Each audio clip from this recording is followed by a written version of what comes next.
नमस्कार बंधुरा रिंकू रान्नाघरे आजकेर आमी एकेबारे यूनिक रेसिपि एकटा करब। तो एखाने देखुन मटरशुटी आमी छाड़िए निएछि। এই মটরশুটির খোলা থেকেই আমি কিছু অংশ নেব। আজকের আমি রান্না করব। তো আমি কিভাবে এই মটরশুটির খোলা থেকে যে অংশটা নিচ্ছি আপনারা দেখুন আমি কিভাবে কি করছি। আশা করছি ভালো লাগবে ভিডিওটি। মটরশুটির খোসাটা কিভাবে ছাড়িয়ে নিচ্ছি দেখুন। এইভাবে ছাড়িয়ে নেব। এই রকম ভাবে আমি সব খোসা এইখানে ছাড়িয়ে নিয়েছি দেখুন। এখানে দেখুন বন্ধুরা মটরশুটির খোসা তো আমি ছাড়িয়ে নিয়েছি, আপনাদের দেখিয়েছি কিভাবে ছাড়িয়েছি।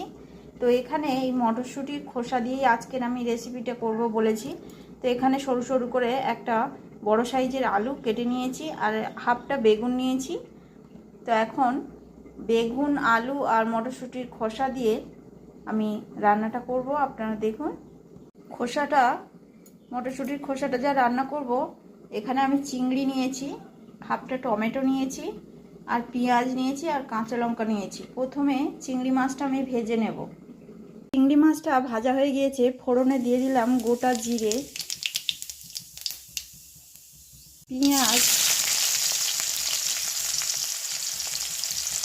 টমেটো,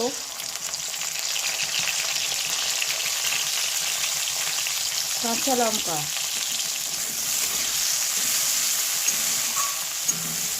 আপনারা তো মটরশুঁটি খেয়ে খোসা ফেলে দেন, এইভাবে একবার বাড়িতে করে অবশ্যই খেয়ে দেখবেন, কেমন হয়েছে কমেন্টে জানাবেন। দিয়ে দিলাম সবজিটা আমি 2-4 মিনিটের জন্য ভালো করে কষিয়ে নিয়েছি। এখন দিয়ে দিলাম লবণ, হলুদ গুঁড়ো,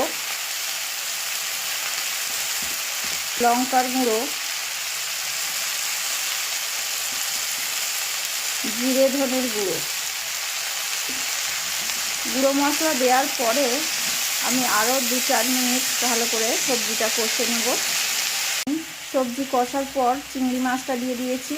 এখন আমি দিয়ে দিলাম জল,